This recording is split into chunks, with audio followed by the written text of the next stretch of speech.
Seigneur, je te remercie pour ce temps qu'on a ce matin. Je te remercie pour ta présence au milieu de nous. Merci pour ceux et celles qui se sont déplacés. Je te prie pour ceux qui sont restés à la maison, pour quelque raison que ce soit. Je te prie que tu les bénisses, que tu les rencontres. Je te demande aussi que le message qui va t'annoncer ce matin puisse toucher les cœurs, puisse toucher les vies, qui puisse être reçu par ceux qui en ont besoin, que des portions de ce message puissent toucher des cœurs afin que des gens puissent être touchés et entendre ta voix et qu'elles puissent poser un geste envers toi. Seigneur, je te rends grâce pour ce que tu fais, je te rends grâce pour ton amour, je te rends grâce pour ta bénédiction et je te remercie encore une fois. Et Seigneur, ce matin, que ta parole puisse nous rencontrer, qu'elle puisse nous saisir, qu'elle puisse nous parler, qu'elle puisse nous interpeller, afin, Seigneur, qu'on puisse répondre, oui, Seigneur, envoie-moi. Oui, Seigneur, je vais faire ce que tu me demandes. Oui, Seigneur, je vais changer ceci. Oui, Seigneur, je vais enlever ceci de ma vie. Oui, Seigneur, je vais aller là où tu veux que j'aille. Oui, Seigneur, je vais parler à qui tu veux que je parle. Qu'il y ait un oui, Seigneur, dans notre bouche ce matin, au lieu d'un non, Seigneur. Et Père, c'est dans le nom de Jésus que je t'ai prié. Amen. Alors, le titre du message de ce matin, c'est « Proximité et intimité ne sont pas des sentiments ». Personne, ça fait écho, hein? Je ne sais pas c'est quoi, là. Il y a quelque chose qui est trop fort, là. Jean 1,18 nous dit « Personne n'a jamais vu Dieu. Dieu, le Fils unique, qui vit dans l'intimité du Père, nous l'a révélé. » Donc, un disciple rempli de l'Esprit a une profonde intimité avec Dieu. Charles Wesby a dit, « Quand il semble que Dieu est loin, rappelez-vous qu'il est proche. La proximité n'est pas une question de géographie. Dieu est partout. Et il est ici ce matin, autour de nous, avec nous. La proximité est la ressemblance. Plus nous devenons comme le Seigneur, plus il est proche de nous. Intimité et proximité vont de pair, bien entendu. Vous connaissez l'adage qui dit, moi je vais grossir mon écran là, parce que j'ai un petit peu de misère. On va être obligé de le garder de même. On va le garder de même. Alors, vous connaissez l'adage « loin des yeux, loin du cœur », ce qui fait que lorsqu'on est loin de quelqu'un, on a tendance à l'amitié ou l'amour a tendance à s'effriter, bien entendu. Et si nous restons proches de Dieu, nous serons dans son intimité. Donc, une personne ne peut pas être dans l'intimité d'une autre personne sans être près de cette personne. On ne peut pas être dans son intimité sans être près. Des fois, on dit « Oh, rentre pas trop dans mon intimité ». Parce que là, on rentre un petit peu trop proche. On s'approche un petit peu trop. On a des relations qui sont un petit peu trop proches. Donc, c'est l'essence même du passage d'aujourd'hui. Parce que Jésus, qui vivait dans l'intimité du Père continuellement, était proche de Dieu. Il était proche de Dieu.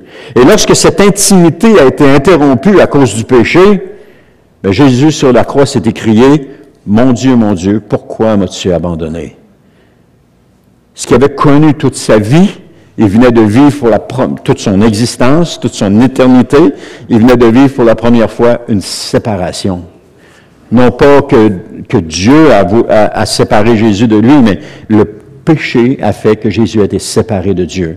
Et nous ne connaissons pas Dieu comme Jésus le connaît parce qu'à cause du péché, nous sommes séparés de Dieu.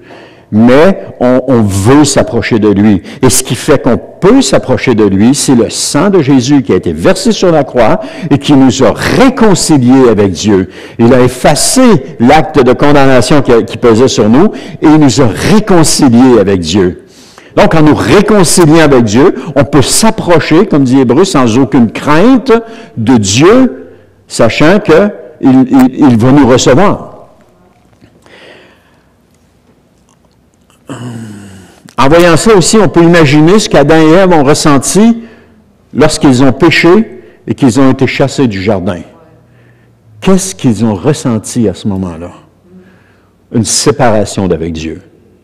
Une séparation de l'intimité avec Dieu. Mais bien entendu, à partir de ce moment-là, Dieu a cherché une chose, entrer en relation avec ses créatures.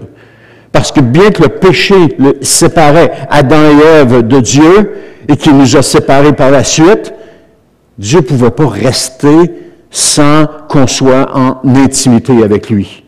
Il ne pouvait pas nous laisser aller à nous-mêmes et dire qui s'arrange. Ils ont voulu pécher, qui s'arrange.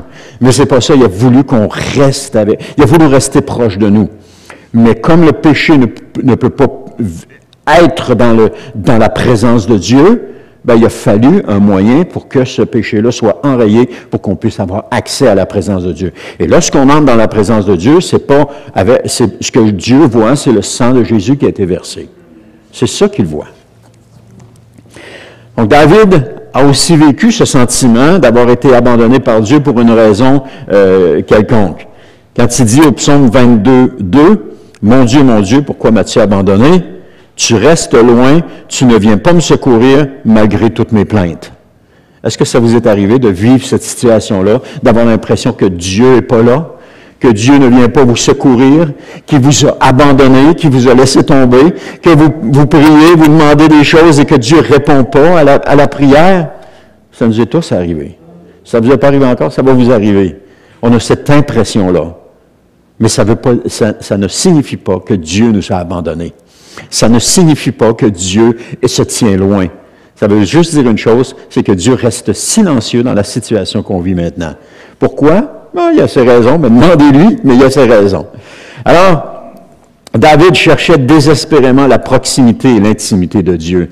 Et c'est dans ces moments-là où est-ce qu'on crie, « Seigneur, pourquoi tu m'as abandonné? Pourquoi tu me laisses tomber? Pourquoi tu ne me réponds plus? » Qu'est-ce qu'on fait? On cherche l'intimité de Dieu. On cherche à être avec lui. On cherche à lui parler. On cherche constamment. Ce matin, on va voir 3 points. Premièrement, un seul Dieu. Deuxièmement, l'attente de l'Éternel. Et troisièmement, avons-nous encore besoin de preuves? Dans Deutéronome 6.4, un seul Dieu, ça nous dit « Écoute Israël, l'Éternel notre Dieu, il est le seul Dieu. » Donc ce passage de Deutéronome 6 nous parle de l'Éternel seul. Pas d'un Dieu seul qui s'ennuie, mais d'un seul Dieu véritable parmi tous les dieux. Parmi tous les dieux, il n'y en a pas d'autre de plus véritable. Il y en a seulement un, c'est l'Éternel Dieu. Dieu avait donné à Moïse les ordonnances et les lois pour transmettre au peuple. Donc, les lois et les ordonnances qu'il devait mettre en pratique dans le pays promis. Je pense que j'ai sauté une ligne, hein? Non. Donc, notre pays promis à nous, c'est le royaume de Dieu sur cette terre. C'est notre pays promis. C'est le Canaan dans lequel Dieu nous appelle à vivre différemment de ce que nous vivions dans le monde. Alors que dans le monde, nous étions stressés, angoissés, apeurés, énervés, colériques, etc. Mettez-en, Dieu nous a appelés du monde des ténèbres à son monde de lumière, à vivre dans le royaume de Dieu. Un royaume où règne l'amour, la paix, la joie, la patience, la bonté, la bénignité, la tempérance, etc., etc. Un royaume où est-ce qu'il fait bon vivre dans ce monde de ténèbres dans lequel on est entouré, mais c'est un royaume de lumière. C'est comme s'il y avait seulement une ville dans toute la terre qui avait de la lumière et que Dieu nous avait dit, viens vivre dans cette ville-là, tu vas voir. C'est éclairé 24 heures sur 24, c'est éclairé à l'année. Viens vivre dans cette ville-là. Et qu'on a accepté de quitter ce monde de ténèbres pour aller vivre dans cette ville-là où est-ce qu'il y avait plein de lumière. C'est un peu comme ça. Mais Dieu aussi a donné des lois et des ordonnances à mettre en pratique. Là, il y en a qui commencent à avoir peur. Ça y est, il va nous mettre sous la loi. Mais ce sont celles que Jésus nous a enseignées. On est soumis à cette loi-là dans le royaume de Dieu. Et c'est quoi? Tu aimeras le Seigneur ton Dieu. Nous dit Luc, de tout ton cœur, de toute ton âme, de toute ton énergie, de toute ta pensée. Et la deuxième loi, c'est laquelle? Tu aimeras ton prochain comme toi-même. Et Jésus va dire de ces deux lois-là elles renferment toute la loi. Elle résume toute la loi au complet. Donc, d'aimer Dieu et d'aimer son prochain. C'est la règle, c'est les lois du royaume de Dieu dans lequel on vit. Aimer Dieu et aimer son prochain. Et le Seigneur s'attend à ce que nous l'aimions en retour, parce qu'il nous a aimés le premier. Ensuite, il nous a donné Jésus par amour pour nous. Et ce qu'il nous demande en retour de son amour, c'est de lui obéir, si nous voulons être heureux dans le royaume de Dieu. L'obéissance. Non pas dans le royaume à venir, qui fait référence à la vie éternelle, mais dans le royaume ici-bas, dans le royaume de Dieu. Jean 3,3 va dire, à moins de renaître d'en haut, personne ne peut voir le royaume de Dieu. Donc, si tu ne nais pas de nouveau, le royaume de Dieu, tu ne le vois pas. Il est là, mais tu ne le vois pas. La seule façon de le voir, c'est de naître de nouveau.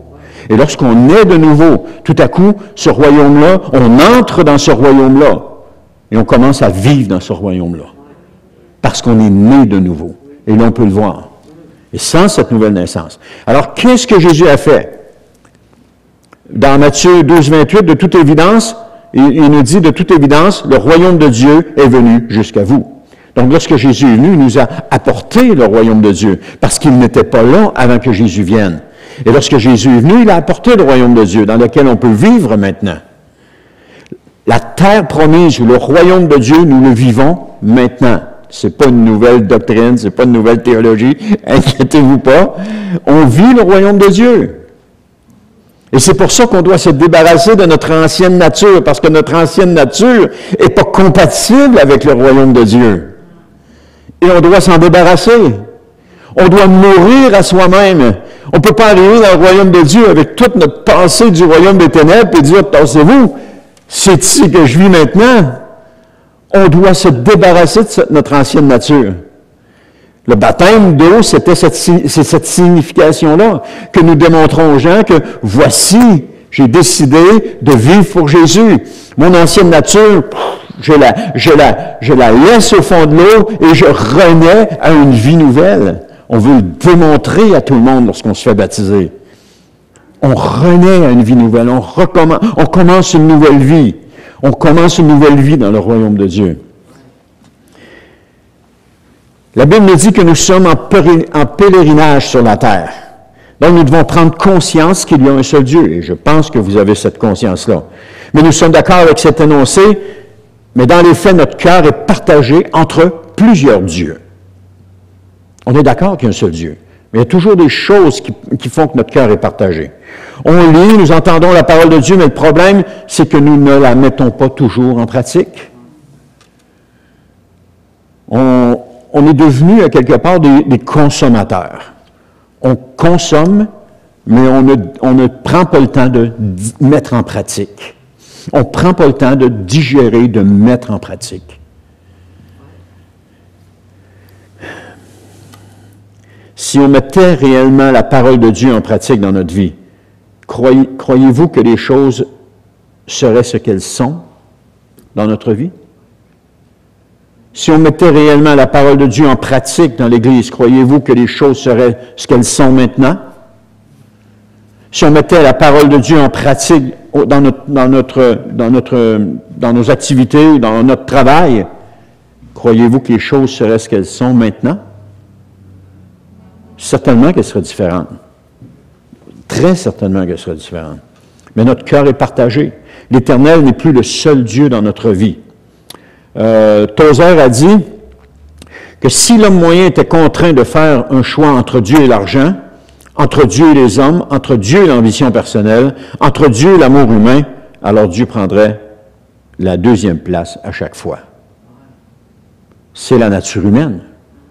C'est notre nature humaine.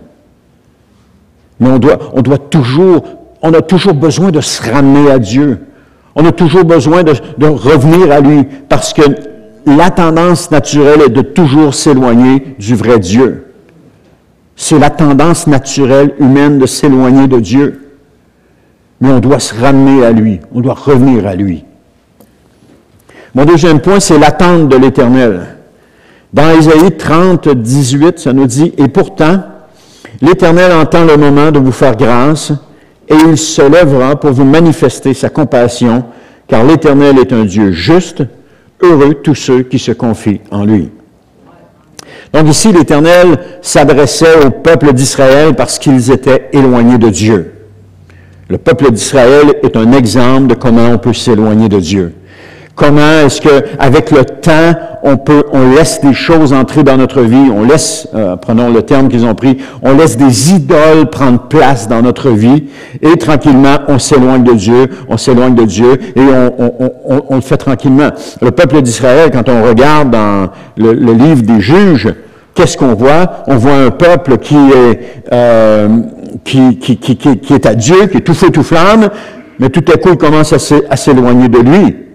C'est des cycles de 40 ans à peu près. Il s'éloigne de lui. Et là, tout à coup, Dieu envoie un oppresseur pour oppresser Israël. Et là, qu'est-ce qu'Israël fait? Il se tourne vers Dieu, il crie à Dieu, Seigneur, fais quelque chose, on est en train de se perdre. Et là, Dieu, qu'est-ce qu'il fait? Il envoie un libérateur. Aujourd'hui, Dieu a envoyé un libérateur, il s'appelle Jésus. Mais notre tendance naturelle est comme celle d'Israël, de toujours s'éloigner de Dieu, de toujours quitter son intimité, sa proximité, de s'éloigner de lui. C'est toujours ça, c'est toujours cette nature-là. Et lorsqu'on tombe dans les problèmes, qu'on tombe dans les difficultés, qu'est-ce qu'on fait? On se tourne vers Dieu, puis on crie à lui. Et qu'est-ce que Dieu fait? Il envoie un libérateur qui s'appelle Jésus, qui vient nous parler, qui vient nous encourager, qui vient nous dire qu'est-ce qui ne va pas, et que, oui Seigneur, on va corriger ça. Et là, on recommence notre vie, on recommence à vivre notre vie chrétienne. Et tout à coup, on s'éloigne, et là, qu'est-ce qu'on fait? On crie encore à Dieu. C'est le cycle de la vie. C'est le cycle de la vie dans lequel on est. Et il faut toujours se ramener à Dieu. Et plus qu'on va rester dans sa proximité, plus qu'on va rester dans son intimité, on n'aura pas tendance à aller là. Mais aussitôt qu'on voit qu'on sort un petit peu de cette intimité-là, de cette proximité-là, il faut revenir à Dieu. Il ne faut pas attendre d'aller trop loin, puis de commencer à être complètement écrasé, complètement par terre. Il faut y aller pour savoir c'est quoi. Mais une fois qu'on y a été 1, 2, 3 fois, 4 fois, ben on veut revenir à Dieu. On veut plus y aller. On veut plus goûter à ça. On veut juste goûter la présence de Dieu. L'Éternel était là, puis il attendait le moment de leur faire grâce au peuple d'Israël. Il attendait le moment de pouvoir leur manifester sa compassion. Il attendait que les gens reviennent à lui. Pourquoi? Parce que c'est dans sa nature, la nature de Dieu. C'est un Dieu, Dieu est amour et il est miséricordieux. Pour plusieurs, on n'a pas connu ce que c'était qu'un père aimant. On n'a pas connu ça. Parce que nos pères sont humains, sont charnels. On n'a pas connu ça. Mais on peut connaître ça avec Dieu, par exemple. Lorsqu'on commence à vivre des situations difficiles, quand on vivait des choses difficiles, on n'avait pas toujours envie d'aller vers notre Père parce qu'on ne savait pas comment il allait réagir. Mais avec Dieu, on peut aller à lui parce qu'il est un Dieu d'amour et un Dieu compatissant. Et lorsqu'on vit des situations, même si on s'est mis les 2 pieds d'un plat, on peut revenir à Dieu puis lui demander pardon. Lui demander pardon parce qu'on s'est mis les pieds d'un plat. Et Dieu, qu'est-ce qu'il va faire? Il va nous pardonner. C'est dans sa nature. Lorsqu'on revient à lui d'un cœur sincère. Il veut cette proximité-là, cette intimité-là. Il veut qu'on reste proche de lui. Il veut qu'on reste proche de lui comme des enfants restent proches de leurs parents. La différence, c'est qu'à un moment donné, les enfants, on a hâte qu'ils partent, mais Dieu, il n'a pas hâte qu'on parte. On n'est jamais des tanguis pour Dieu. C'est ça que je voulais dire. On n'est jamais des tanguis pour Dieu. Israël n'avait à cette époque-là qu'un pas à faire et Dieu aurait tout pardonné. Mais ils avaient simplement qu'à revenir à lui d'un cœur repentant, mais ils ne l'ont jamais fait. Ils sont restés loin de Dieu. Entendez-vous la voix du Saint-Esprit aujourd'hui? Non, j'ai rien entendu. Le Saint-Esprit parle depuis tantôt. Depuis tantôt que le Saint-Esprit parle. Ouais, mais j'ai rien entendu. Oui, vous avez entendu. Il parle de la proximité et de l'intimité avec Dieu. C'est un appel aussi de Dieu à revenir à lui. de ne pas rester éloigné de lui. C'est un appel à se détourner de ce qui nous éloigne de lui. Dieu est là, puis il attend. Il ne s'est pas éloigné. On va le voir tantôt. Il ne s'est pas éloigné. Il n'est pas parti. Il n'a pas tourné le dos. Il est là, puis il attend. Il attend seulement qu'on fasse un pas vers lui. Il attend seulement qu'on se tourne vers lui. Et il va pardonner. Quel que soit ce qui est fait,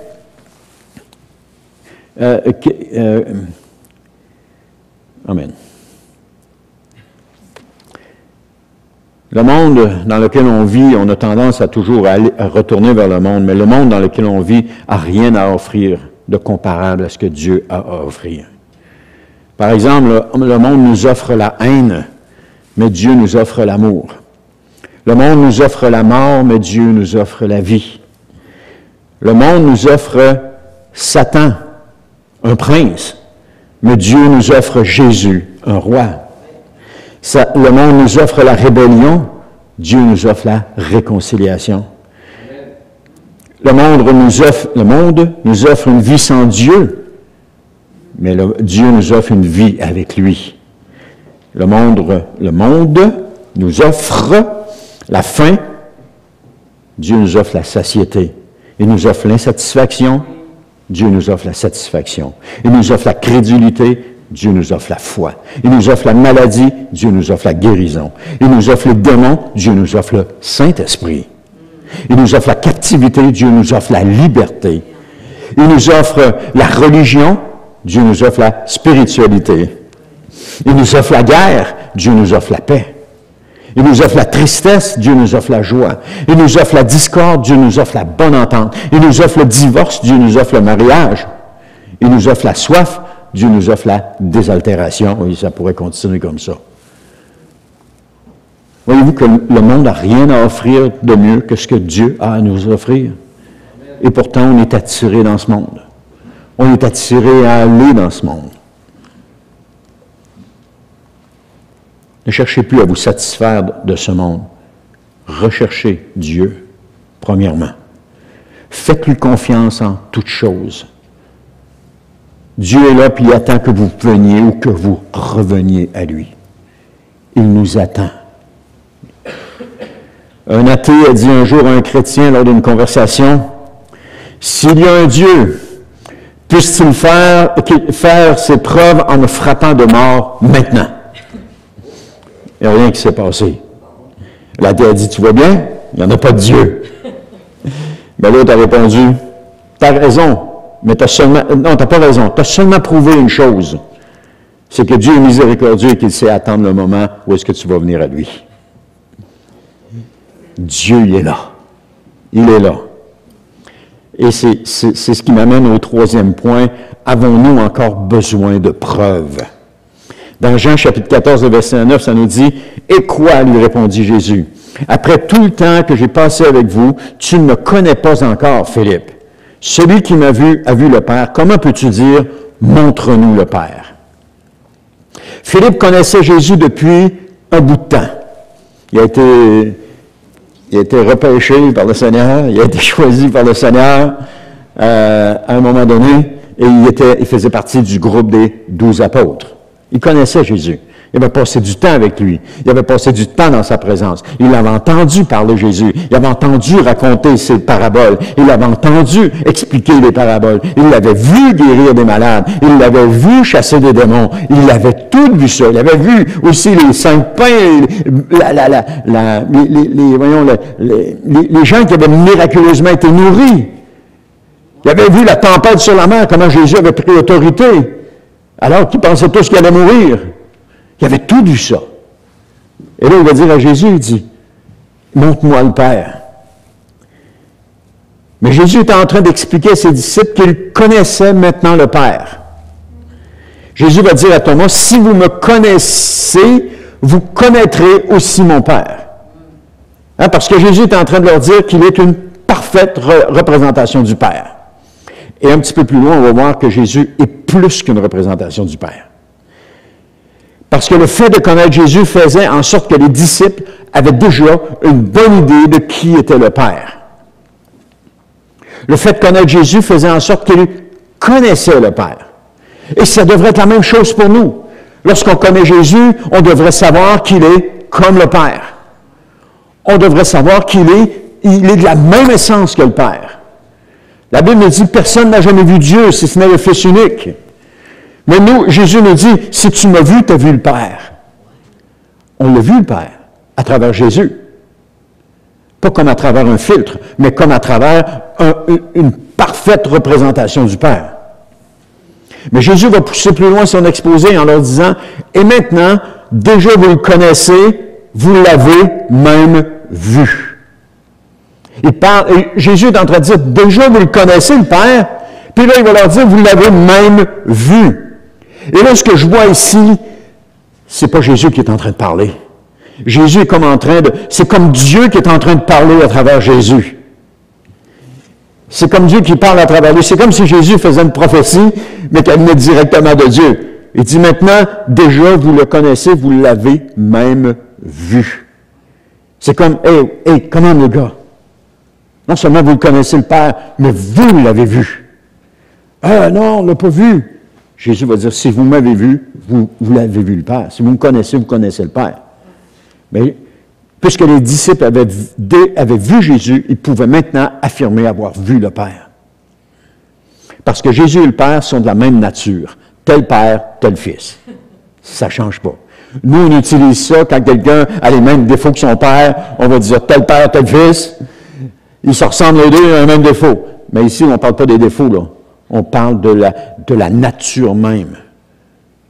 Quand Jésus va dire à quelqu'un, quand Jésus va dire qu'il a l'autorité de pardonner les péchés, c'est Dieu, ça, là. Il a cette même autorité-là. Et comment est-ce qu'il a réagi face aux gens qui venaient à lui? Exactement comme Dieu fait, tout le temps. Mais Philippe n'avait pas encore saisi ce que Jésus disait.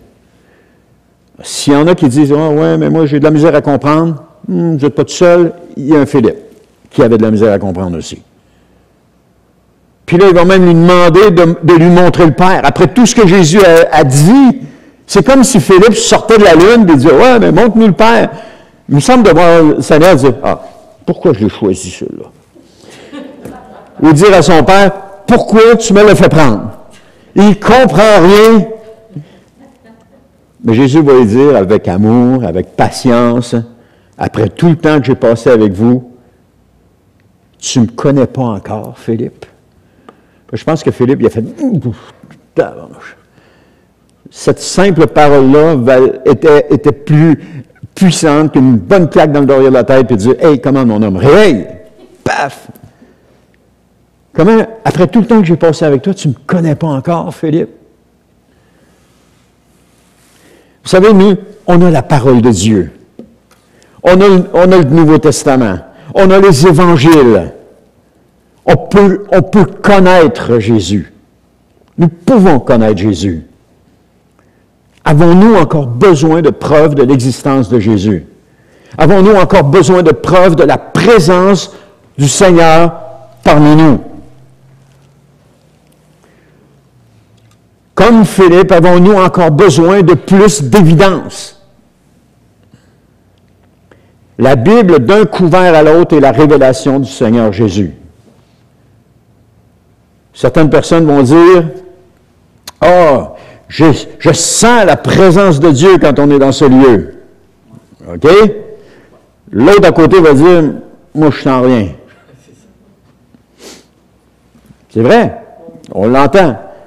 Même moi, « Oh, la présence de Dieu était ici ce soir, ça n'avait pas de bon sens. » J'ai dit à ma femme, « J'ai rien senti, moi. » C'était pas de la mauvaise volonté, puis c'était pas dans l'église ici, c'était quand on était ailleurs. Mais c'était pas de la mauvaise volonté. J'avais rien senti. Parce que quelqu'un peut sentir la présence de Dieu, l'autre à côté, sur sa chaise, il sent absolument rien. Et c'est normal. C'est normal. Je veux juste vous rassurer, ceux qui sont inquiets, qui disent « Ouais, mais j'ai pas senti la présence de Dieu, mais l'autre, il me dit toujours qu'il a ressenti la présence de Dieu. Comment ça, moi, je la sens pas? » C'est normal. Parce qu'il y en a un qui manifeste des sentiments Tout simplement. Pourquoi? Parce que Jésus a dit, on voit ça dans Matthieu 18, 20, « Car là où 2 ou 3 sont assemblés en mon nom, je suis au milieu d'eux. » Avons-nous besoin de ressentir la présence de Dieu quand Jésus nous a dit qu'il est au milieu de nous? Lorsqu'on dit « je ressens la présence de Dieu », pour moi, c'est des sentiments, parce que Jésus l'a dit qu'il est au milieu de nous.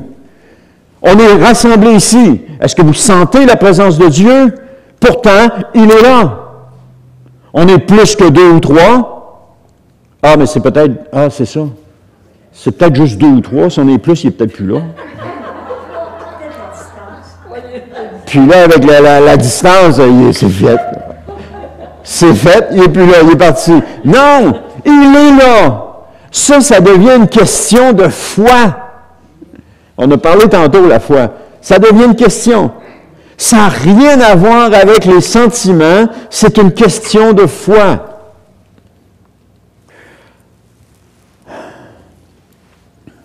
Quand on dit « Oh, je sens la présence de Dieu », c'est un sentiment. Mais quand on croit ce que la parole de Dieu dit, c'est la foi. Lorsqu'on entre à l'Église, ou qu'on rencontre 2 ou 3 chrétiens, Jésus est là. On n'a pas besoin de chercher la présence de Dieu, il est là. On n'a pas besoin de chercher la présence de Dieu jamais, il est toujours là. Pourquoi? Parce qu'il nous a dit, dans Matthieu 28, 20, « Je suis moi-même avec vous chaque jour jusqu'à la fin du monde. » Avons-nous encore besoin de plus de preuves? Il est avec nous chaque jour jusqu'à la fin du monde. Alors quand je disais tantôt, « Seigneur, pourquoi tu m'as abandonné? » Ça, c'est un sentiment. Dieu ne nous a pas abandonnés, il est là. Lorsqu'on appuie notre foi lorsqu'on s'appuie sur la parole de Dieu, on devient des hommes et des femmes de Dieu de foi. Et non pas des hommes et des femmes de Dieu de sentiment. Marie-Océane disait qu'un sentiment, c'est un sens qui ment. Parce qu'un sentiment, ça oscille comme une onde sinusoïdale, ça passe du positif au négatif sans jamais s'arrêter. Aujourd'hui, Dieu est là, demain, il n'est pas là, après-demain, il est là, il n'est pas là, il est là, il n'est pas là. Ça oscille constamment. Mais lorsque notre foi est basée sur la parole de Dieu, ça oscille pas. Lorsque je viens à l'Église, j'ai la certitude dans mon cœur que Dieu est là. Est-ce qu'on a déjà entendu quelqu'un dire « Oh, je sens la vie éternelle. » Non. Pourquoi on ne le dit pas? Parce que ça sonne pas. Ça sonne pas, ouais. Ça sonne pas bien. Oh, je sens la vie éternelle aujourd'hui. Non, ça se dit pas. Pourtant, qui croit qu'il y a la vie éternelle? On croit tous qu'on a la vie éternelle. Où est-ce qu'on a pris ça, cette croyance-là? On a pris ça dans la parole de Dieu qui nous dit qu'on a la vie éternelle. C'est Jésus lui-même qui nous dit qu'on a la vie éternelle. Si vous croyez, vous avez la vie éternelle. C'est Paul qui dit au geôlier, « Crois au Seigneur Jésus, tu seras sauvé. » On va chercher, on a cette certitude-là qui vient de la parole. On ne dit pas non plus, « Oh, je sens la nouvelle naissance, là. Oh oui, je sens, la nouvelle naissance est là. » Non, on ne dit pas ça. Où est-ce qu'on prend notre certitude, encore une fois, de la nouvelle naissance? Dans la parole de Dieu. Et qu'est-ce qui fait qu'on croit qu'on est sauvé? C'est la foi. J'ai pris quelque temps à croire que j'étais sauvé. Ça m'a pris quelque temps, parce qu'il fallait que je développe ma foi, et que ce n'était pas un sentiment. Être sauvé, ce n'est pas un sentiment. C'est appuyé sur la parole de Dieu qui nous dit, c'est dans Jean 3,3, qui nous dit que il faut naître de nouveau pour voir le royaume de Dieu. Si on n'est pas de nouveau, on ne voit pas le royaume de Dieu. Mais on est sauvé, on est né de nouveau, et ça, on a cette certitude-là, on a ça à l'intérieur de nous. Et c'est la même chose pour tout. Sauf qu'il y a des choses que des fois, nous autres, on fait, on n'a pas besoin de rechercher la présence de Dieu parce qu'elle est là. Quand on dit qu'on recherche la présence de Dieu, qu'est-ce qu'on recherche? On recherche du sentiment. On recherche des sensations. On n'a pas recherché des sensations. Parce que Dieu, il est toujours présent. Il est toujours là. Il est ici présentement. Et ça, c'est par la foi qu'on le croit. Et si on veut plaire à Dieu, c'est par la foi qu'on va lui plaire. Amen.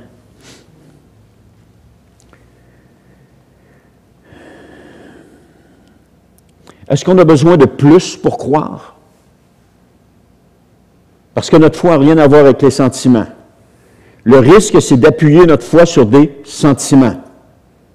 La phrase comme « Le Seigneur a mis sur mon cœur ». Je l'ai entendu souvent, celle-là. C'est quoi ton fondement? « Oh, j'ai pris ça comme ça, là. Ça m'est venu de même, là. » Ça ressemble bien plus à un sentiment que d'autres choses. Mais lorsque c'est pris dans la parole de Dieu, lorsque tu lis la parole de Dieu régulièrement et que tu poses des questions au Seigneur sur des situations qui t'arrivent dans ta vie et que tout à coup, dans ta lecture, il y a un verset qui vient répondre à la situation dans laquelle tu es. Ça, c'est appuyé sur la parole de Dieu. Ça, c'est comme un réma à ce moment-là. La parole passe du logos au réma. Où est-ce qu'on reçoit cette révélation-là?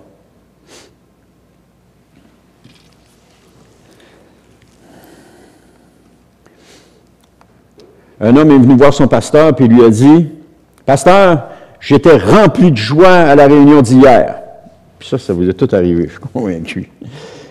Et il dit, « Maintenant, tout est parti, puis je ne sais plus quoi faire. » Ça, c'est le lendemain, là.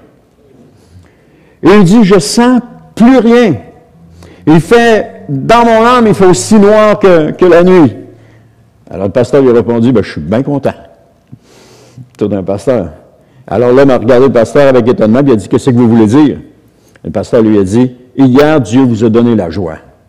Aujourd'hui, il voit que vous vous reposez sur votre émotion au lieu de Christ.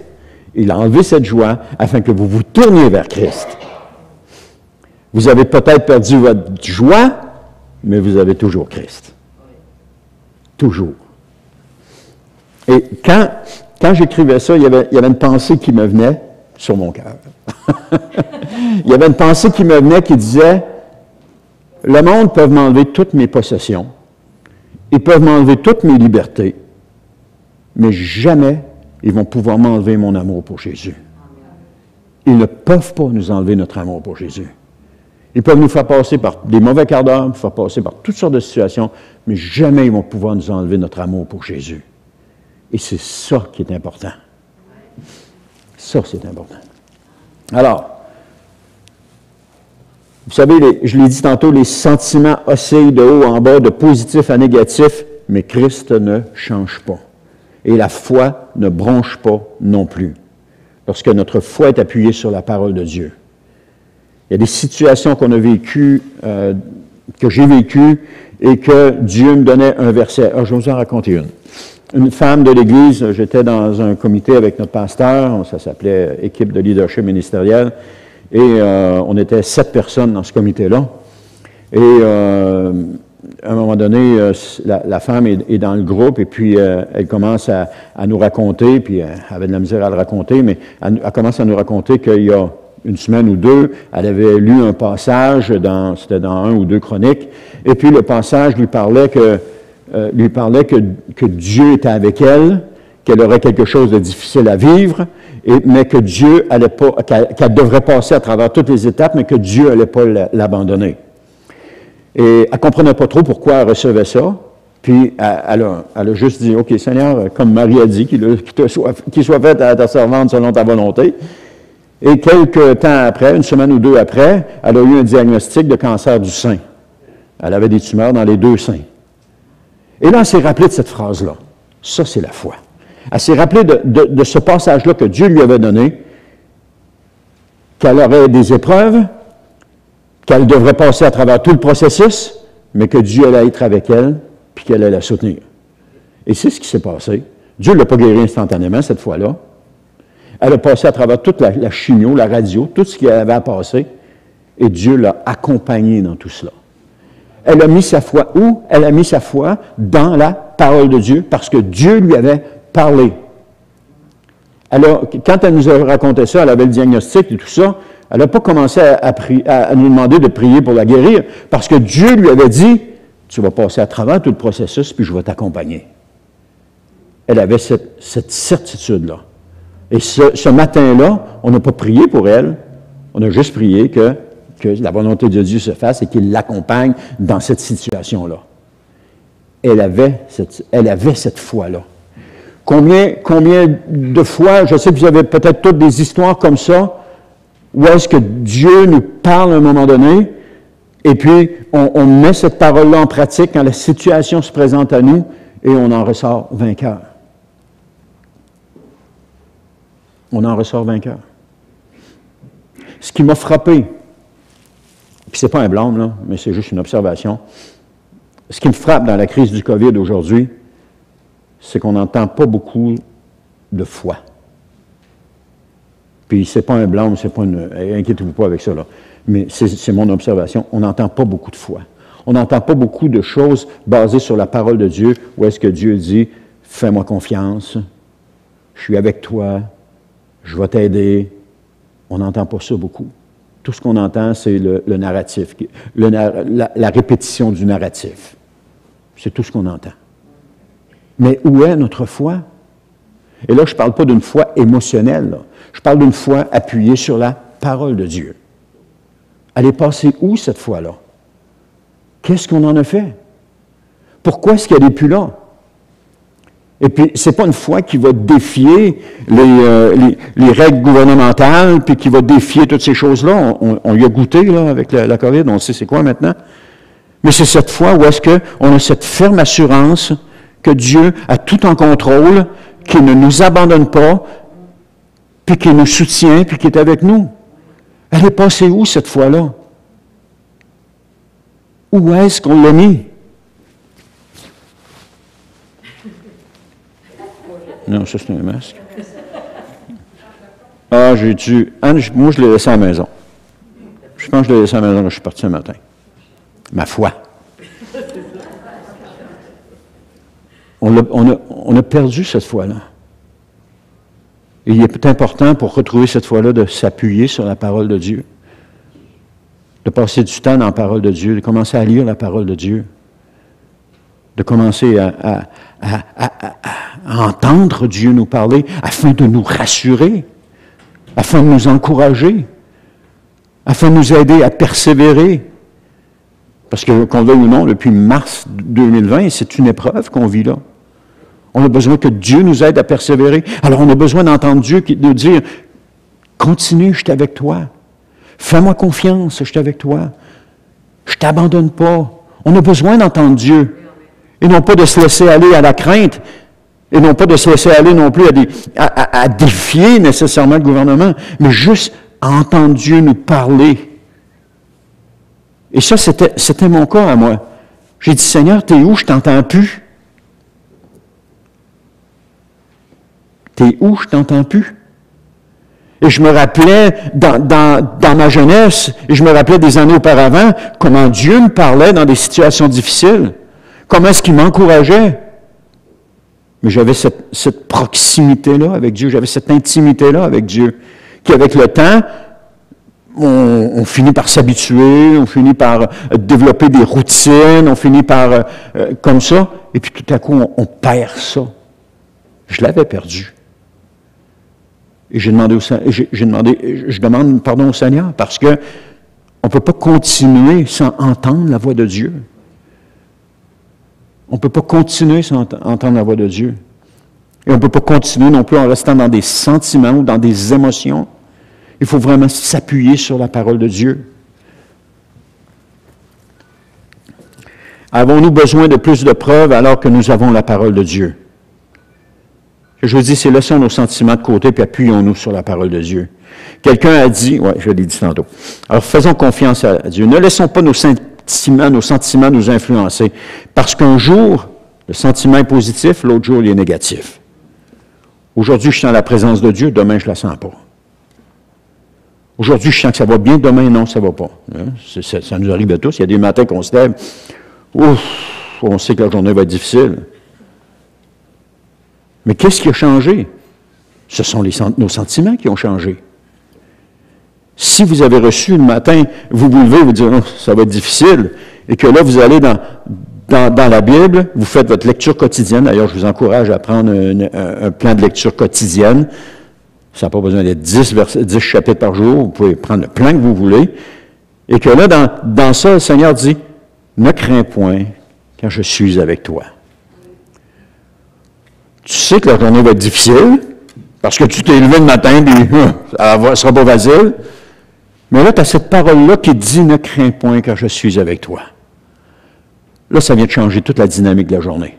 Qu'importe ce qui va arriver, qu'importe ce qui va se passer, tu as la certitude que Dieu est avec toi.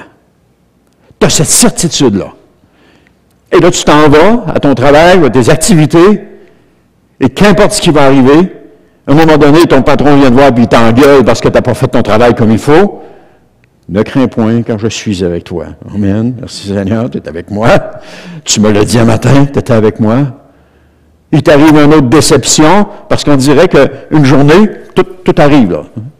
Quand je travaillais dans un magasin de pièces électroniques, on faisait notre travail, mais on aurait dit qu'une journée, tous les problèmes arrivaient à cette journée-là. Quand tu l'avais passé, après ça, tu étais correct pour un bout. Mais cette journée-là n'était pas facile à vivre. Puis c'était comme ça.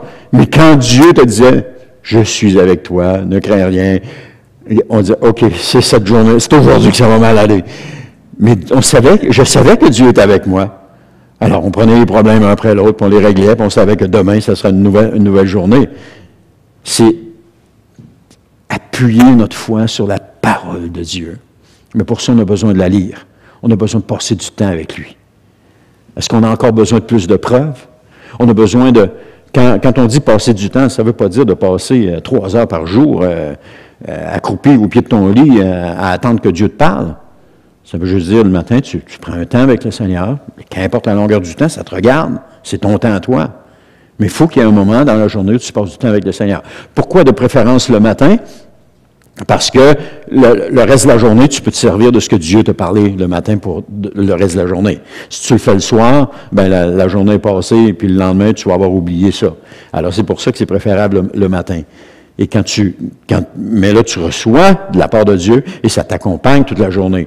Tu dis, ouais, mais j'oublie. Alors, écris-le sur un papier, mets-le dans ta poche, puis de temps en temps, sors le papier, puis lis-le, et tu vas t'apercevoir que Dieu t'a parlé par rapport aux situations de la journée. Et ça ne sera pas juste des émotions et des sentiments que tu vas véhiculer. Parce que les émotions et les sentiments oscillent au gré de notre humeur, ils ne sont pas fiables et on ne peut pas leur faire confiance. On doit toujours lutter contre avec la parole de Dieu. On doit toujours lutter contre avec la parole de Dieu. Et chacun de nous va s'affermir dans sa foi en lisant la parole de Dieu, en recevant ce que Dieu nous donne, puis en le mettant en pratique. On va s'affermir dans notre foi. Et on va devenir véritablement des hommes et des femmes de foi, parce qu'on met en pratique la parole de Dieu. Est-ce qu'on a besoin de plus de preuves? On n'a pas besoin d'autres preuves. On sait que Dieu est là. Partout où on va, il est là. Jésus est avec nous partout où on va. Il l'a dit dans sa parole. Je suis avec vous tous les jours jusqu'à la fin du monde. Il n'a pas dit, écoutez, je vais être avec vous autres de temps en temps, mais comptez pas sur moi tous les jours. Non, c'est pas ça qu'il a dit. Il a dit, je vais être avec vous tous les jours. Alors, quand je me lève le matin, merci Seigneur d'être là.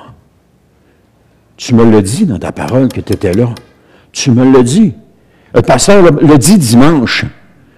Il avait pris ça dans la parole. Il l'a dit dimanche que tu étais avec moi. Là, on a affirmé notre foi. Il se passe quelque chose. Seigneur, j'ai pas crainte. Je sais que tu es avec moi. Ou bien on a l'impression, Seigneur, j'ai l'impression que tu n'es pas là, mais c'est pas vrai. Cette pensée-là, c'est pas vrai, parce que tu me dis dans ta parole que tu es avec moi tous les jours jusqu'à la fin du monde. Et là, on affermit notre foi. Il vient un temps où tu ne douteras plus de la présence de Dieu. Partout où tu vas aller, le Seigneur va être avec toi. Tu n'en douteras plus un instant. C'est comme quand, tantôt, je prenais l'exemple d'être né de nouveau. Au début, on se demande, je suis vraiment sauvé? Il y a tout ce raisonnement-là qui est là dans notre tête. Je suis vraiment sauvé? Je veux-tu aller au ciel? Etc. Mais à un moment donné, il faut dire, non. Le Seigneur me l'a dit. Il me l'a dit dans sa parole que j'étais sauvé. Sur une parole qu'on a reçue de la part de Dieu lorsqu'on se pose la question. Il me l'a dit, on s'appuie notre foi. Après un certain temps, le diable nous laisse tranquille parce qu'il voit qu'il ne gagnera pas. Il sait qu'on est sauvé. C'est fini. Ouais, est-ce que je suis vraiment rempli du Saint-Esprit, Seigneur? J'ai posé la question au Seigneur, honnêtement, je l'ai posée moi-même. Et le Seigneur m'a répondu par 2 passages dans 1 Jean. Pour vous, vous avez reçu l'onction, puis pour vous, vous êtes véritablement rempli du Saint-Esprit. Qu'est-ce que j'avais besoin de plus encore pour croire? Je n'avais pas besoin d'autre chose. Le Seigneur venait de me dire que j'étais rempli du Saint-Esprit. Alors pour moi, il n'y a plus de doute là-dessus. Ça fait des années de ça, mais il n'y a plus de doute là-dessus. Dieu va répondre à quelque interrogation que vous avez. Si vous prenez le temps, si vous passez le temps avec lui, il va répondre à vos interrogations. Et vous allez devenir des hommes et des femmes de Dieu de foi, appuyés sur la parole de Dieu. Dans une intimité, une proximité avec Dieu. Amen. C'était pour finir avec le titre. Seigneur, je te remercie pour ce temps ce matin avec toi. Je te remercie pour ta parole de Dieu. Je te remercie de ce que tu fais. Tu es en train de faire de nous des hommes et des femmes de Dieu. Et Seigneur, je te prie vraiment que tu continues l'œuvre que tu as commencée. Que tu continues de nous changer, de nous transformer. Que tu continues, Seigneur, de nous amener à la perfection, à la ressemblance de Jésus, encore davantage et davantage et toujours davantage. Je te remercie, Seigneur, qu'on puisse t'entendre nous parler encore une fois, t'entendre spirituellement nous parler. Je te remercie, Seigneur, que tu nous conseilles, que tu nous fortifies, que tu nous encourages, que tu es avec nous. Et Seigneur, je veux te prier ce matin, que chacun de nous, on puisse prendre un temps dans ta parole à chaque jour, qu'on puisse se donner un défi de lire chaque jour la parole et d'être attentif à ce que tu veux nous dire. Seigneur, je te le demande au nom de Jésus. Viens nous rencontrer à chaque jour, Seigneur. Viens nous parler à chaque jour. Viens nous réconforter lorsqu'on a besoin d'être réconforté. Viens nous encourager quand on a besoin d'encouragement. Viens nous consoler lorsqu'on est triste. Viens nous raviver notre foi quand on a l'impression qu'on a perdu la foi. Oui, Seigneur éternel. Et je sais que tu peux le faire par ta parole. Par ta parole. Père, c'est dans le nom de Jésus que je t'ai prié. Amen.